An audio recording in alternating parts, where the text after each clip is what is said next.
when I was talking to crew members and asking them, why it is like, we didn't have a union as PAs, they would just kind of say, it is what it is. It's not really worth, getting too twisted up about. And if you hear that as a PA, it's your right to take that or leave it, because it's not always what it is, and things can change. It's time for a scene change. Hey, Danny. How are you? I'm good. How's your week? Good. It's great. It's great. What did I do this week? I went on a tech scout as a camera operator. That's always cool. Yeah, it's fun. Sometimes you're just like, why am I here? I don't need to be here. Why am I here? Yeah. Yeah. Was it was it integral? Did you need to be there? I think I was there just to maybe give everyone else a little bit of ease. It's a specialty thing. It's an ice skating thing again. Okay, yeah. Let them know what's possible and what you can and can't do. Yeah, so for me, I was like, I've shot at this rink a million times. I know what to expect. And then I think, I guess I was just there. There's a water hazard over here. And meet the director in this corner. And they're like, "Can you do that?" And I go, "Yeah, that I can do. I can do that shot for you, sure." So no, I mean, I'm not complaining at all. I'm grateful for a day of work like that. So it's cool. What'd you do? What have I been up to? Well, we had a little weather the other day, so I was staying in. But I've been trying to run as much as possible. I'll probably go for a run after this. I said that to Kimmy the other day. I want to run. Yeah, we should run together. We should do some running together, because let's do that. We can go long distance, run a marathon or something. I literally ran, and then I did this recording with Brian, one of our guests. Something that I'll probably show you, and you'll be like, "What are you doing?"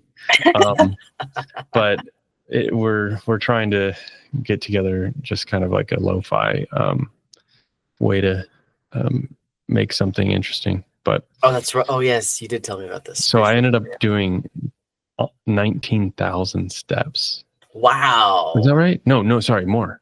It was 23,000 steps. No, it was more than that. It was 19 miles. 19 miles. What? Yeah, in one day. So I was like, oh, well, marathon. I could do a marathon. That's not a big deal. You could walk it for sure. Yeah, exactly. Still did it. I mean, it was exhausting. It definitely. Still have another 7 to go, though. Yeah, I guess I feel like, isn't it 26.2? Is that what it is? Yeah. Yeah, I think I could do that in one day. I think I could sprint that. Sprint. Yeah. The whole time. No water. No water. Yeah, that's safe. After healthy. A bunch of bread and stuff, I'd be fine. Well, speaking of marathons, I do think we have an interesting subject today, because putting together a union, actually starting one from scratch, is a marathon, and it takes a lot of work and a lot of training and just focus and kind of being able to weather the low points, because there's going to be a lot of them, right? Like, I'd imagine when you're trying to get these things going, there's an incredible amount of pressure against you, and a lot of people naysaying, a lot of people who aren't encouraging. So hopefully we can be the opposite. We can encourage these great people, this group that we're going to have a group today on this episode.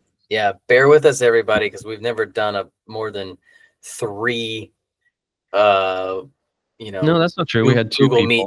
We had two assistant directors on one time, but through Google Meet, you're right. Through the Meet group, yeah.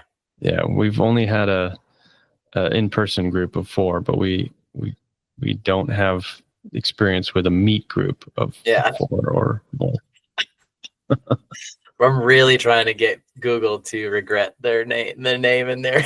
I mean, it works. It's just funny because it's always like a double entendre of like meat, MEAT. It's funny. I like it. I like it. Okay. Yeah, well- I'm excited to learn about how to start a union because I've never thought about that. Well, I'm sure I've thought about it, but was probably just overwhelmed by the idea and the logistics of putting something like that together. So I'm excited to talk to this group. Yeah. Of young people. Were you ever a PA? I did not do it professionally. Let's see. Have I ever? I didn't either. No. Haven't had that responsibility on my resume, even though I know that a lot of people encourage new entrants to the film and television industry to get a job as a PA, get an opportunity to start out that way because you can get on set right away and start to learn set etiquette and what it takes to be professional and work with people who are already have a lot of experience. And that's one of the hardest things, right? Is it's easy to get on a short film or a student film or something where everybody's learning, but when you're working towards professionalism, you need professionals to show you the right ways, to teach you how to do that. And I think being a PA is one of the best ways to get that. However, that said, the best PAs that we've worked with are people who have been doing it for decades. That's true. People who take it very, very seriously, have a lot of professionalism, and have not necessarily moved on or moved up, but have instead filled out that role in a really, really great way. And that's, I think, why there is such a movement for this and why a union makes sense, because it isn't something that should just be an intern style position where you're going to be doing this and then you're going to move on. Yeah. There are great careers to be made and to be had in the PA production assistant classification, as it were. And I think then when you're trying to crew up, you're trying to hire people, the standards are what we really are looking for. If my nephew or niece is available is not really a great standard for any job hiring process. Right. And while they might have a good head on their shoulders and everybody brings to the table different skills, this is a organized group of people who have expectations from the directors and from the production department that are really, really critical, and they're working on really critical things. So you want experience in that role, just like you want it in every single role on set. Yeah. So it's a cool subject. I'm excited. Me too. Speaking of, should we let them in? No, let's keep them out for a little while. Let's keep talking. Good idea. Yeah. Are they here? Yeah. Let's let them in. Let them in. All right. We're all here. Hey, everybody. Thank you for joining us on Scene Change. This is going to be a very interesting conversation. This is a bigger group than we normally have done, but we're excited to get into it and learn about your movement here. So I want to give you all a little introduction. We have Clio Byrne-Gudding, who's been a PA on Ballard, but is also a 724 organizer. Ethan Ravens, his last show was The Rookie, another cop show, also a 724 organizer, and Nalani Rodgers, who was on Good Trouble. Thank you all so much for being here. How are you all? Fantastic. Great. Yeah. Awesome. Thanks for having me. Yeah, thank you guys. So I want to get right into it. Like, let's talk about a little bit of your backstory first before we kind of get into the nitty-gritty of this unionization. But Clio, tell me about your first job in the film industry. How did you get into it, and what was it? Yeah, I moved out after college from the East Coast. I moved here in August 2019, and then I, the goal was to become a TV writer. So I basically cold emailed someone on Barry season 3, and that just ended up working, and I got a job as an office PA on Barry season 3 in January 2020. So that's how I got started in the business. And then, COVID promptly happened. And it was just kind of got rehired on another show, jumped to set. That's where I got my legs as a set PA, and so on and so forth, really. Great. And Ethan, what about you? It's funny because my first union show, at least, was also Barry. It was Barry season 2. And yeah, I was so green. I happened to meet somebody at this like conference thing, and they were an assistant for somebody, and they blah blah blah. Anyway, they were able to give me a favor to work on that show, the day play, for a week or two. And I totally didn't have a headset, so they gave me one that like the McDonald's headset. So everyone immediately knew how green I was, and I had no idea what I was doing, but it was a total blast. Nalani, what about you? What was your first on-set job? Yeah, my first on-set job was on season 1 of Lincoln Lawyer, the show that's over on Netflix. So kind of a cop show, but not quite. Yeah. And yeah, I got onto it because one of the alumni from my school was actually an assistant director. So I was already working as a talent agent's assistant. I really wanted to get onto set. I told her this, and she got me onto that set, and I just kept working from there. That's great. And just for our audience, Nalani, can you tell us a little bit about what a PA does and kind of the role that they play?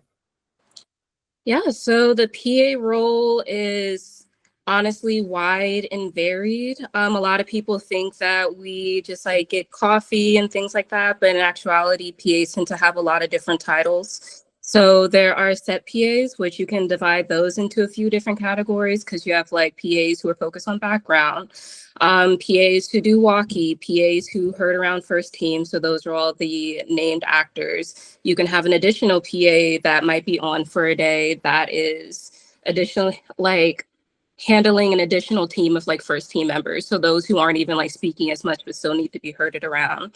You have costume PAs. You used to have COVID PAs.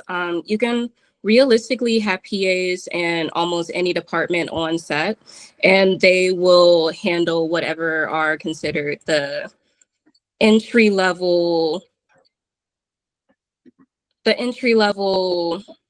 what is it called? Responsibilities designated by that particular department. Yeah, typically the stuff that no one else wants to do. Like, oh, we need someone to do all that. Yeah, the Right? people who essentially like hold Unfortunately. everything together in that department. The backbone of production is what I like to call PAs. Mhm. Or even the glue, right? Because there's so many different things that we have to do together, and the people who are helping us connect are often PAs.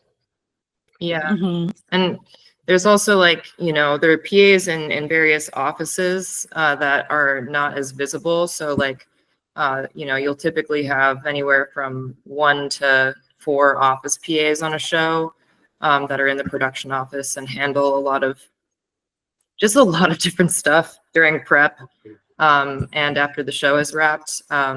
It's actually the office PAs and walkie PAs often work together during prep to make sure the walkie package is like picked up, everything is labeled, and all that sort of stuff. And then some post departments have a post PA, sorry, who never, and they tend to there usually is only like 1 post PA. And then Nalani mentioned costumes, but there are often art department PAs. Sometimes there's a set deck PA here and there. And then there's also eco or sustainability PA. Yep. And I first met an eco PA while I was working on Love and Death in Texas. And she was one of the most impressive people I've ever met, because her job was making sure that all of the waste from the crew was sorted, especially composted. So she would sit next to the compost bin with gloves on. And then if a crew member, walked up and threw their food in, like, say, the trash, she would look at them, reach into the bin, pick it up, and put it into the compost bin. And she was always reading some book on like environmental science too. So PAs are just amazing, honestly. Heroes. Yeah. I mean, that's incredible. And it's It's a reminder that when we do start a production, it's like a whole business that needs all of these positions to be filled and are often overlooked, like sanitation and things that are, you don't think about it necessarily when you show up to set, but they are really, really vital to the sustainability of any production, any company. Yeah. Yeah. And you guys are always the first ones there, the last ones to leave, right? Exactly. Yeah. Set PAs in particular, and especially background PAs, because background PAs typically have to arrive before all of the background members get onto set. However, the background members get onto set before almost anyone else tends to get onto set so they can get ready. So in order to make sure we catch all of them, you have to be there before them. And in order to sign everybody out, which can be mountains of paperwork, you need to be there until the very last one of them leaves. So it can be a very long day for a PA. Do you guys remember your longest day? Do we have any horror stories? Probably like 17 hours. Yeah, that's Wow. good. That's good. Yeah. That's not even the longest day I've heard of a PA working though. Yeah. So let me not complain too much. 17's a lot though. 17's a lot. We get grouchy at like after hour 12, and what we don't realize is there are PAs that are now on hour 15 because of that, right? So It's also a good reminder of why it's important to be efficient on set and in production, right? Like not going too long with our shooting because there's so much work that needs to be done after we're done shooting, before and then after. what are some of the things that you guys enjoy about being a PA? Let's like turn it around a little bit. Any good stories? Yeah, being a PA can be like incredibly fulfilling work. And we hear that a lot from the conversations that we have. It's Hollywood. You're still in, with the magic. I think that's a reason why people like kind of greener PAs sometimes, is because they still have a little bit of a spark in their eye and they're like, here I am, like back to that set on Barry I was on. They were doing stunts, they were blowing up cars, like it was cool, So, I think there'll be moments as a PA where you're like, wow, here I am, like I'm still able to see all these cool movie magic moments. Yeah. Yeah, kind of to Ethan's point, like just, one of my favorite things about being a set PA, and I think a lot of set PAs can attest to this, is kind of, when you get good at the job, you stop being bad at it and you like enter into like a flow state where you're, you might be on channel 1 in this one, but you have a sidearm because you're trying to talk to transpo or another department or something about something that needs to be done. And, you're doing like 3 other things at the same time. I don't know, like when things are like all moving and it's go, go, go, and you're not fucking up and you're actually putting your skills to work, and like, namely like communication skills, it can be just really satisfying and gratifying as an on-set worker. Being able to give a bunch of people the answers they need immediately. It just feels really good. I mean, like, I think, yeah, like being a set PA, I think fundamentally changed me as a person, because it's like, it's kind of a socialization crash course. You're trying to figure out how a couple hundred people communicate and what their needs are, down to like what they like to eat, what they're allergic to, how they like to be told to be quiet, all that sort of like stuff. So it's it can be super stressful, but also just really rewarding. Yeah, that's the thing about the film industry itself, is like it's constantly changing. For whether you're being on one stage or another stage, you're also working on different locations, and just the scene itself can kind of throw a wrench into like the normal everyday things, because other people who work in an office or somewhere else, they have more of a routine than we do, because their world isn't made up of make-believe scenarios, right? One right after another. So constantly adapting to new people coming in, new locations. You know, it's just you're constantly problem solving and thinking on your, staying on your toes. And also the communication end of it, where you do have to connect everybody to each other, knowing so many things and being able to fill in those gaps. I feel like a lot of times if there is something that goes wrong, which happens all the time, sometimes there are emergencies. It's PAs who are the ones who are bringing kind of a calm presence and connecting things and making things actually happen, so that medical personnel can be, connected to the people that need it. I don't know. Does anybody have an example of a time when something didn't go exactly according to plan and they had to be a part of facilitating that response? I actually have two examples I can mention, both of which were on the same show.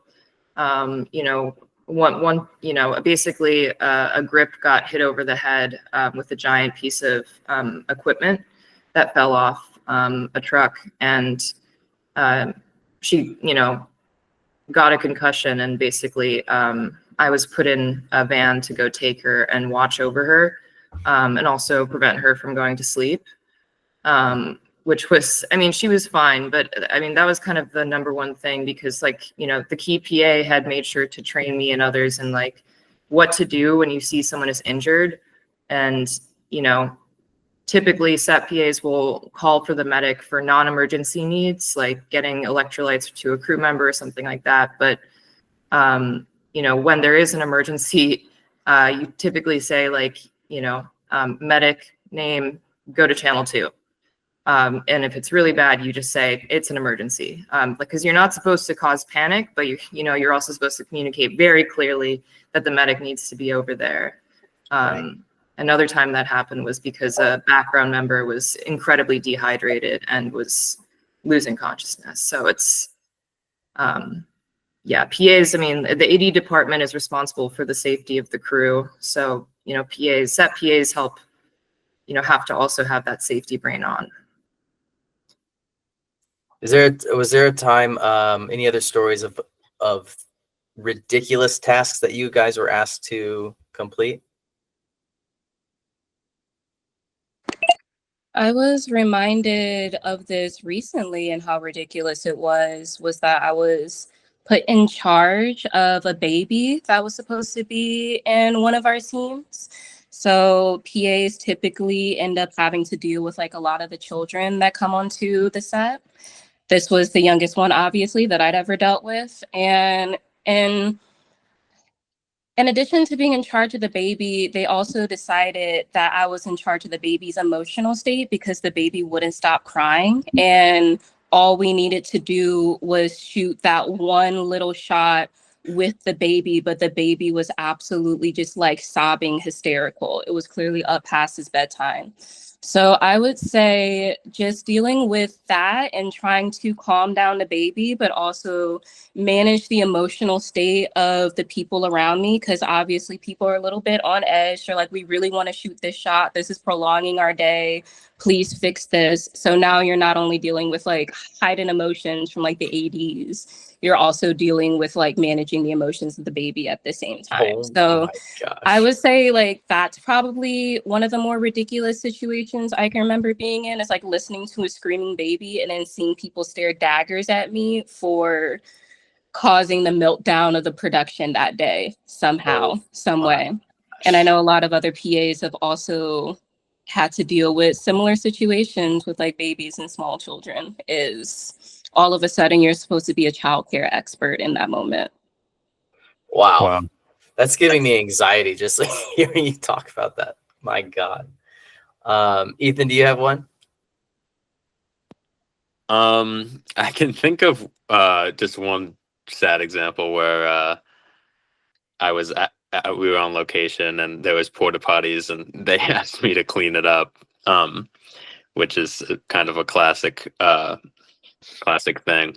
And I remember on Channel 1 they asked me, and I was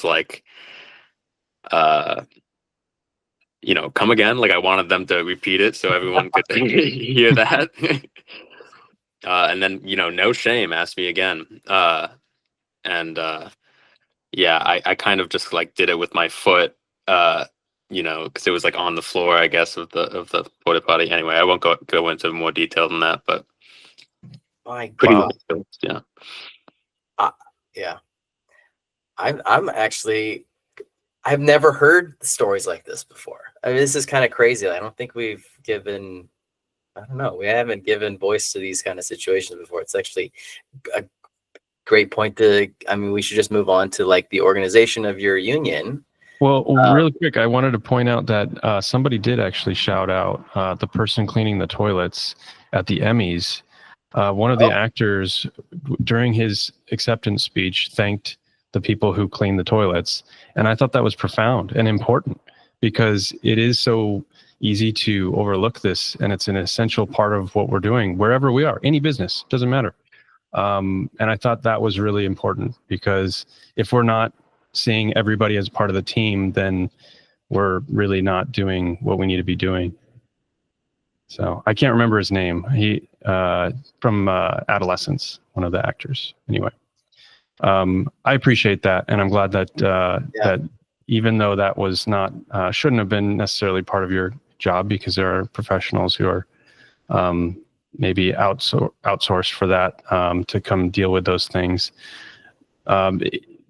Working on the random tasks that nobody else wants to take and being able to do it nobly and honorably is really what keeps a lot of us employed and continuing the production. So thank you for that. Yeah. Yeah. It's, fundamentally, like, I think there's like this, she passed away a couple of years ago, but she was this legendary organizer and educator, Jane McAlevey. And I think it's the intro to one of her books. I think it's No Shortcuts, where she basically says, like, a union is fundamentally about dignity. Like, and that's one of the main reasons why a lot of people kind of want to unionize, is because like of what you said, Aaron. It's like, yeah, people who are cleaning the toilets, to people who are taking care of other people's material needs, such as like food and making sure they can go to the bathroom during the right moments and stuff like that. That's really important work, and unfortunately, it hasn't been treated with the dignity and respect it deserves for a long time. Well, recently, you guys have just been recognized for your PA's union, right? The Production Assistants United is now officially recognized as a union. And can we hear more about that? What was this is kind of something I've been following on social media a little bit, but that's kind of the extent of it. I've always thought, like, yeah, the PA should be a union. They should be protected and they should receive benefits just like everyone else. What was I guess, Clio, what was the first thing that kind of like started this Production Assistants United movement? Yeah, just real quick. Just to be technical, it's the Pitt PAs and Assistants. They have a union. It's officially certified now, as of Monday. PAs United is still kind of the campaign that's like, trying to drive this union that is, belongs to the Pitt and Assistant PAs, like Pitt PAs and Assistants, sorry, and kind of expanding that. What got this started was, like, I think me and Ethan met on the picket lines, and then we were basically Nalani, Ethan, myself, and a couple other people were connected to each other through various means, including with the help of the Stand With Production organizers, who are now, Stand With Production was for commercial production workers, and now that is now IATSE Local 111. So as far as I can recall, that's kind of how things happen, but it's all a blur. So Nalani and Ethan, if you can remind me how we even got into that first Zoom call together. Like I don't know. Yeah. So as Cleo stated, Cleo and Ethan met on the picket lines. I was in conversations with another one of our friends who also really wanted to unionize. And essentially, since Sandwich Production was already attempting to unionize the commercial production assistants, when they had various people kind of reaching out to them, saying, oh, well, what about like a union for like the production assistants under television and film? They said, oh, well, we actually just heard that like from another person. And that's how they kind of all grouped us together. The first time I actually met these two was when we were all in an apartment together for one of our first in-person meetings. And we basically got straight into work. We were really energized by the movement that was going on around us at the time, because of course this is the time of like the double strikes. The almost IATSE strike was not that long ago, like at that time.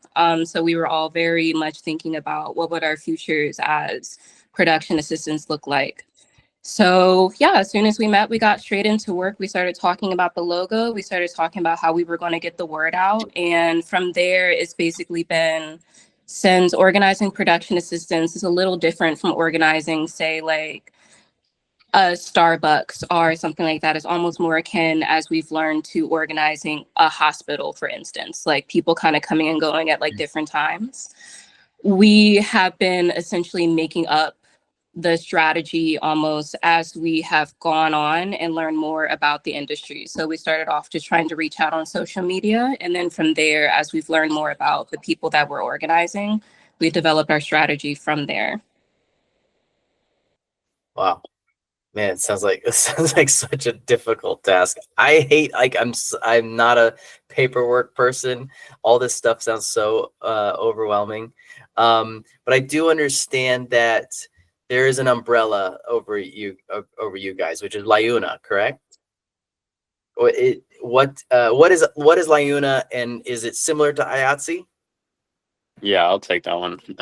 Yeah, so we have affiliated officially with LIUNA last year at Labor Day, basically exactly a year ago. Yeah, they are a umbrella union similar to an IATSE in that they cover a lot of different workers. So in Hollywood specifically is the local that we're under, LIUNA Local 724, and they are the ones that are providing us with the funding and the resources and the ability to get into the rooms, because they do the utility construction work on these sets in Hollywood. Outside of that, LIUNA as a whole represents over 500,000 members in America and the U.S. and Canada. So typically they represent mostly construction workers, but they also represent janitorial staff. Here in Hollywood, they represent the guys that put up the billboards, people at Universal, theme park workers. So they really do a lot. That's great. So in the process of unionizing, I'll tell you my quick story.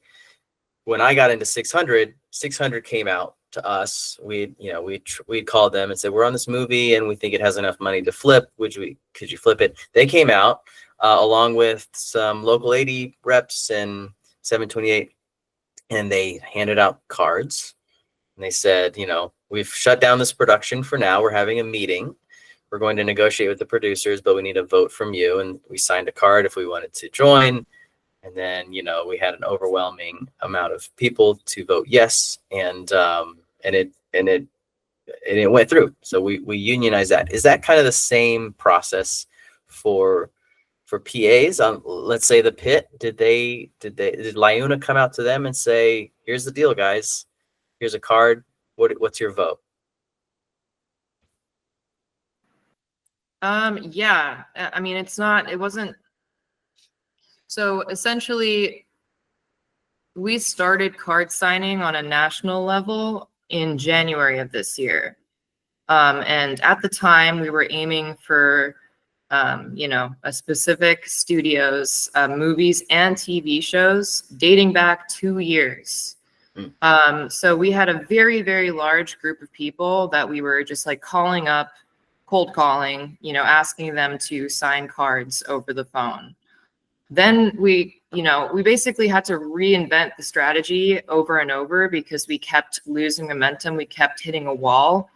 So we kept shrinking the target until we decided, like in July, that we should attempt going show by show. And so what kind of, I guess, the analogous thing that happened to, you know, what happened on that movie was we set up a tent outside of Gate 8 where a few of the PAs from the pit were parking and also the crew members. And we essentially just approached people, or people approached us, and we had organizing conversations with them, and had them sign authorization cards if they were pro-union, and have conversations with their coworkers who were harder to reach. And essentially that's how, I mean, so it wasn't as simple as submitting cards to the employer. The studio had the option of voluntarily recognizing. They didn't take it on the basis of cards, which is why the Pitt PAs and assistants had to go to a union election through the federal government. But union authorization cards are kind of the key to either path. I also want to jump in real quick, just to reframe a little bit of like what Clio said. Yeah, we were like hitting walls, but the walls we were hitting specifically is that we wanted to essentially like have cards signed for an established bargaining unit. And with like the scope of the cards that we were actually getting signed, we weren't getting any closer necessarily to getting an established like bargaining unit down with their cards, just because of the nature of our industry. Like people enter and exit into the industry all the time. So PAs that we were calling, they might not be working anymore. They may not have worked for months. They may be working for an entirely different company. Maybe they just don't want to pick up our phone calls at all. So a lot of the work that we were doing in the interim between like starting our national card signing campaign and then actually getting the Pitt unionized was building more of like the infrastructure and the name recognition for our union as a whole, so that people actually felt more encouraged to sign cards. Because we've noticed that one of the most effective strategies that we've had in terms of actually getting PAs to sign cards is getting PAs to understand that we are actually serious and legitimate. And a lot of the way that that happens is only by hearing about it from someone else who isn't us. So having a crew member who's already heard about the movement, who may like seen us already speak at like the Bernie rally, for example, are getting like more input from other people who are saying like, oh yeah, you know, like I tried to start up like a PA's like organizing union like in the past. Something like that. All of those ultimately helped us get to where we were with the Pitt PAs when we actually started showing up to them specifically and saying like, hey, we want to make sure that you guys are our first like bargaining unit to actually like get all of their cards signed. Some of them have already heard about us. Some of them have been hearing about us for like months and months already. So they were easier to get on board. And then with those people who already knew so much about this movement because they've been following along for the past 2 years, it was easier for them to convince the people who never heard of us before that we were actually like a legitimate sort of thing and not something that was just going to like burn and flash out within like the next couple of weeks or something, which unfortunately that's happened with like PA unionizing efforts in the past. Yeah. So was there reluctancy with some of the PAs? Oh, absolutely. Absolutely. I think a lot of PAs are generally afraid of getting involved with a union, not because they don't want a union, but because they're afraid of the repercussions that might come from that. And it's really hard to be some of the first to jump on board, obviously, and be the first ones to be seen as like an early adopter to something that might like threaten their boss's overall profits. So I would say that like a lot of PAs are very enthusiastic and they know exactly like why they want a union. However, yeah, it can get just like a little bit tricky when you're afraid of getting blacklisted. So yeah, that's why even though like the Pitt was our first success, that's why all the other work was so important, because they knew that we weren't something that was just going to go away easily. and what a great show to start with that, right? Because they've got so much recognition. They won so many Emmys recently, and that must help in convincing other reluctant PAs on other shows across the U.S. to, maybe join. So that's great. You guys are doing great work. You should be very proud of yourselves. This is awesome. Very historic moment. What is it that you guys think? Like, why now? Why did it take this long to start something like this? I'll answer that. So a brief history of PA, of the actual job, at least for SEP PAs, it used to be an AD position, a unionized position. And basically similar to the way that like internships might work, where they kind of create a position so that they can pay people less, so that they can not have to give people health care or, a proper wage. That's what the PA position was created for. So basically it's a union busting position in itself. So it's kind of designed not to be unionized. And of course, guess what? We're going to do it anyway. So it's, but yeah, like Nalani has said, it's taken, there's been efforts in the past, and nobody has come as far as we have. I mean, obviously, with the Pitt PAs, it's the first time ever for a film and TV, PAs. So it's really making history. But yeah, I mean, I think that the strikes really helped us kind of kick off our movement. Obviously, like Clio said, the Stand With Production efforts proved that, hey, PAs, there's this big, thing we used to hear that, oh, you just simply can't unionize PAs. Obviously, they proved that wrong, unionizing, all of commercial PAs. Every commercial PAs is unionized now. So it's not true. It wasn't true before. Canada has unionized PAs, in animation, they have unionized PAs. So it wasn't true before, but, they did it on a really large scale. We were able to, use that and use their platform to really launch the effort. And, kind of during the strikes, PAs weren't able to get access to, if you remember, there was a lot of strike funds.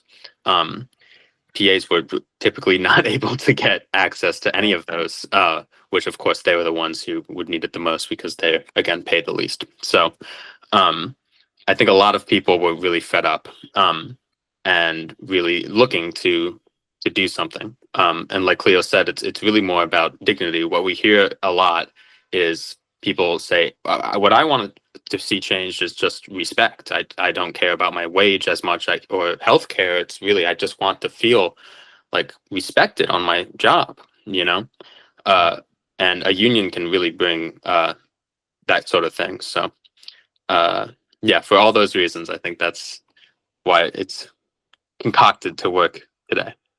That's great. That's great. That's a great insight. Thank you.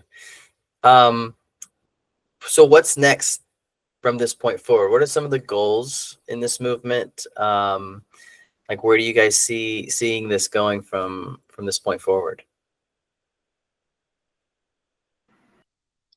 Well, so essentially, the goal is to continue expanding the union, going show by show or like clumps of shows by show, and in terms of the strategy of which studios, I want to maybe like keep that a little bit more under wraps, but Sure. essentially, continuing to make this a nationwide movement, like really kind of going after, certain cities that would be like strategic right now, and proving to people that this is not an LA movement only. That's been a source of kind of anxiety for a lot of folks in other states, is seeing so much action happen here. And so, the next steps are to, prove to people that this can happen where they are. If there's a production there, we can flip it. And in that, the three of us cannot organize the entire country. So part of this is developing more organizers, specifically worker organizers. And it's incredibly hard to organize while you're working as a PA and assistant. It's exhausting to be a PA and assistant already as a baseline job, but to add the kind of job of organizing your workplace on top of that, that's a skill that requires like time and intention to develop. But from my perspective, it's crucial to get to that point where we have people working as PAs and assistants on major productions that go into the job with the game plan about how to organize and flip their show, and also create more leaders in the process. So that's kind of like the short to medium term vision. Long-term vision is developing a strong union that's led by workers, that has true collective power, in that, you know, they're not people that passively vote when it comes time to ratify a new contract. They're people that will show up in the room and be there to look the employer side folks in the eye and say, this is what we need. And also, you know, to be a union that has legitimate relationships with the other entertainment unions. People have complained that when I say Hollywood, because it's, again, a national movement, but having structured pathways developed that are clear for people who are just entering the industry is something that we really want to build towards. And the only way we're going to do that well is if we have a lot of people in the union who want that. So that's great. Last question, unless Aaron wants to say something else, but is there something you guys, any sort of advice you would give to that fresh PA coming in, let's say starting today? What's that thing that you would tell them? We'll start with you, Ethan. Sign your union authorization card at pasunited.com. But yeah, I think actually, you know, it would be, you know, to keep a good, you know, I always say if somebody calls me and like this, who's trying to get into the industry as a PA, I say, you know, the best networking you can have is going to be on set. So I always say that, you know, if you can get on a set in any way possible, and do a good job, that's going to be the best networking you can have. And don't try to network up, try to network side, because PAs are going to be the ones who are going to get you the next job. Great. Nalani? Well, my first piece of advice would be to pay attention to your leg day exercises. They really will come in handy. And I would say my real piece of advice is actually similar to Ethan, basically pay attention to the other PAs around you. You may come onto a set basically saying, oh, I want to be in this department or this department, like this is my ultimate goal. However, it's the PAs around you who are looked at with like respect and admiration by the crew members, the ones who are really getting their jobs done. Those are the ones you need to be spending the most time around, because they're the ones who will be most likely to get you to where you need to go ultimately. Even if it's not as direct as, oh, like they're going to be able to like get me a writer's job. It's like, okay, but that might be the writer's favorite PA on this set because they see that they're always getting their job done. That can be a great introduction in and of itself. And also it teaches you how to act around those members that you might want to build those stronger connections to. So just find that PA that might not always be the key PA, but find that one PA who really seems like they know what they're doing. Stick around them, learn absolutely everything you can from them. I'm thinking of a very special PA in my mind right now, and they will make sure that you will survive on a set. They will be the key to your survival long term. All right, Clio. yeah, I think the two, one is a piece of advice I got from a key PA, and it's when I was a set PA and I was still kind of trying not to freak out by having a radio in my ear all the time. And he said when I have a quiet moment where I don't have to do anything, like just go into a corner and watch everything that's going on the set. Like if you're in lighting mode, just observe as carefully as you can, and also listen.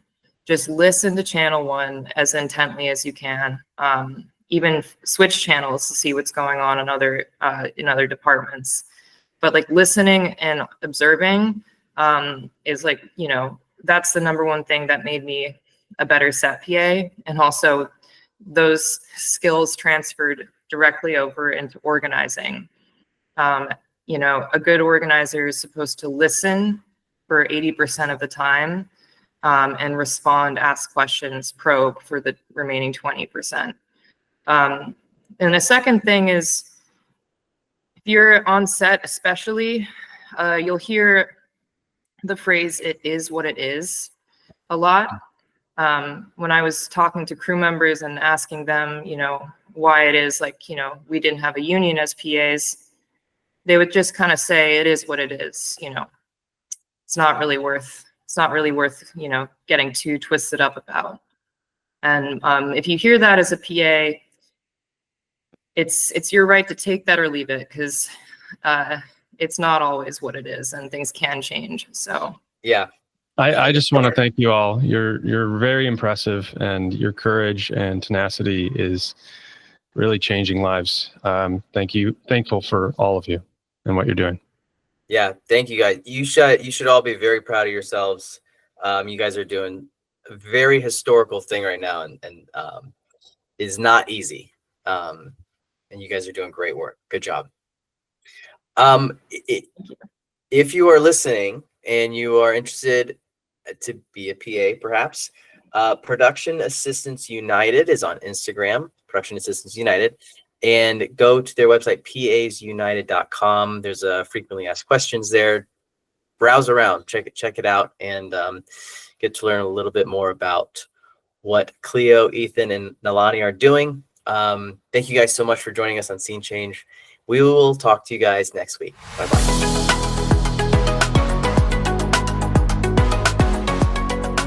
If you like what you heard, subscribe to Scene Change wherever you get your podcasts. Tune in every Tuesday and check out our Instagram at Scene Change Pod.